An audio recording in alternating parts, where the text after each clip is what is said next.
አሰላሙ አለይኩም ወራህመቱላሂ ወበረካቱ። ውድ የተከበራችሁ የቻናሌ ቤተሰቦች እንዴት ናችሁ? ሰላም ናችሁ? እንዲሁም ክርስቲያን ወገኖቼ ሰላም ብያለሁ። እንዴት ናችሁ? በያላችሁበት ሰላማችሁ ብዝት ይበልልኝ። እንዴት ናችሁ? የመዳም ቅመሞች ከኔም ጭምር ስራ እንዴት ይዟችኋል? እንግዲህ ሀገራችሁ ገብታችሁ የምትደሰቱበትን ቀን ቅርብ ያደርጋላችሁ። ልጅ ጤላችሁ የመጣችሁ የቤተሰብ ናፍቆት ያንን ሁሉ ናፍቆታችሁን የምትወጡበት ጊዜ ቅርብ ያደርግላችሁ። እንዴት ናችሁ? እንዴት ናችሁ? ሰላም ነኝ እኔ። ለዚህ ቻናል አዲስ የሆናችሁ ሰብስክራይብ፣ ላይክ፣ ኮሜንት በመጻፍ ቤተሰብ ሁኑ። ይሄ ቻናል ከፖለቲካ ከዘር ከሃይማኖት ነፃ ነው እና ቤተሰብ ሁኑ። ይሄ ቪዲዮ የደረሳችሁ ሰዎች ሰብስክራይብ በማድረግ ተባበሩኝ። አዲስ ነኝ፣ አበረታቱኝ እና ዛሬ የመጣሁበት ነገር ከትላንት ወደ ትላንት ሸወዬን ሁላችንም እናቃታለን። ሸወዬን የማያቃት ሰው የለም። ሸወዬ ገጠሪዋን የማያቃት የስራ ሰው ምትጣጣር አሁን ስትወድቅ ስትነሳ ስትጣጣር ነው የምናያትና አንድ እንደኛ የአረብ ሀገር ሴት ናትና በጣም ደከመኝ ሰለቸኝ ሳትል ስራዋ ላይ የምታተወክር ሴት ናት።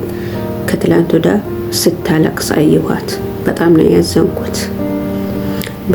በጣም ነው ያዘንኩት። እውነቴን ነው የሚላችሁ እኛ ኢትዮጵያውያን ማለት ነው ብዙ ጊዜ የሚሰራን ሰው ከማበረታታት ይልቅ መጉዳት ይቀለናል። ለመጉዳት ያንን ሰው ለመጉዳት የማናደርገው ጥረት የለም። አጠሽ ደግሞ መንገድ ላይ ወደቀሽ ሲባል ወይንም ወደቀ ሲባል ደግሞ ከንፈር ለማምጣት አንደኛ ነን እኛ ኢትዮጵያኖች። ከንፈር ለማምጣት አንደኛ ነን። ግን ደግሞ አንድ ተጣጣሪ የምትኖር ሴት ሸወዬ ሚዲያ ላይ ሁላችንም እናቃታለን። ስናቃት ደግሞ የአራት ልጆች እናት እንደሆነች ቤተሰብና ልጆቿን እንደምታስተዳድር እናቃለን። ከሁላችንም ጀርባ ብዙ ቁስል አለ፣ ብዙ ችግር አለ እና ለምንድን ነው የሚሰራን ሰው ከማበረታታት ይልቅ ለማስለቀስ ለመጉዳት የምንሮጠው? እባካችሁ የሚሰራን ሰው ብናበረታታ ነው እንጂ የሚሻለው። ምክንያቱም መመቀኛት ለማንም አይበጅም። ዝም ብለን ነው በቃ። ምናልባት አላህ ያ ሰው አላህ ይደካለው ለማጣል ብንሞክርም ብንጤለውም ምን አላህ ከጎኑ ካለ ተመልሶ አፈር ሊሶም ቢሆን ይነሳል። ሁሌ ለሰው ለመውደቂያው ሰበብ መሆን የለብንም። እኔ ወላሂ ቲክቶክ ላይ ስታለቅስ ሳያት በጣም ነው ያሳዘነችኝ። በቃ እኛ ኢትዮጵያውያን አለን በቃ የስራ ሰው ነን። እከሌኮ የስራ ሰው ናት አላት እየሰረች ነው ከተባለም ችግር ነው። ካለንም ችግር ነው፣ ከሌለንም ችግር ነው። በጣም ከባድ ነው። እውነቴን ነው የሚላችሁ። ሰውን ያለ ምክንያት የምታስለቅሱ ሰዎች እባካችሁ ተው። አንድ ተጣጣሪ አራት ልጆቿንና ቤተሰቧን የምታስተዳድርን ሴት በዚህ ልክ ማስለቀስ ተገቢ ነው ብዬ አላስብም እንደግሌ። እውነቴን ነው የሚላችሁ። እኔ አሁን የለኝም መች ነው የሚይዘው መች ነው እንደዚህ የሚያደርገው ይባላል። ቢንይዝም ቢኖረንም ችግር ነው፣ ባይኖረንም ችግር ነው ሁሌ ማለት ነው። ወላሂ በጣም ከባድ ነው። ተው ለማለት ነው። ምክንያቱም እኔም አንድ የአረብ ሀገር ሴት እንደመሆኔ መጠን ይመለከተኛል ይሄ ነገር። ስራ ነው እየሰራች ያለችው፣ ምንም አላደረገችም።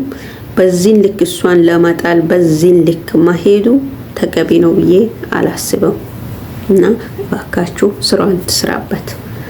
እንደው ከመጣል ይልቅ ተባበሯት ነው እኔ እንደ አንድ አረብ ሀገር ሴት እንደ አንድ ኢትዮጵያዊ ተባበሯት ነው የሚለው እንጂ ወላሂ በጣም ከባድ ነው ስታለቅስ አይቻት።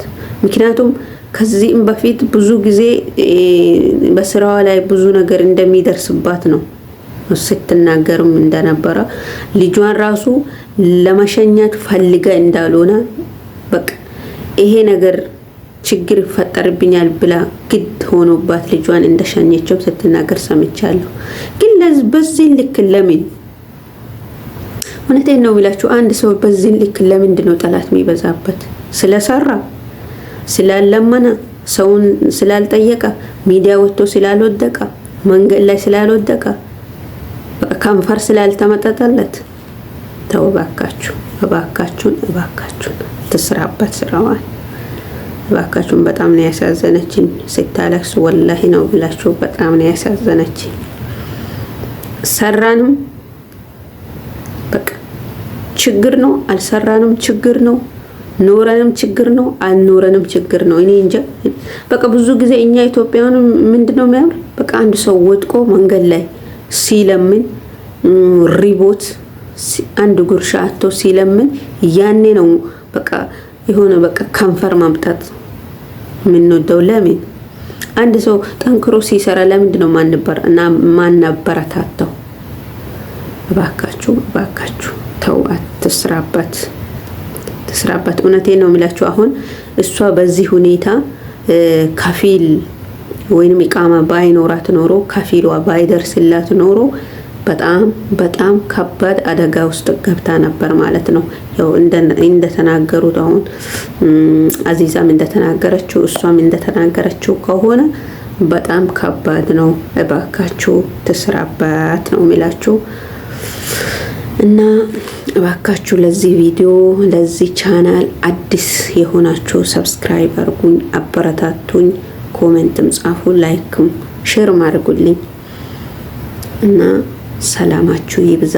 ሰላሙ አለይኩም ወራህመቱላሂ ወበረካቱ።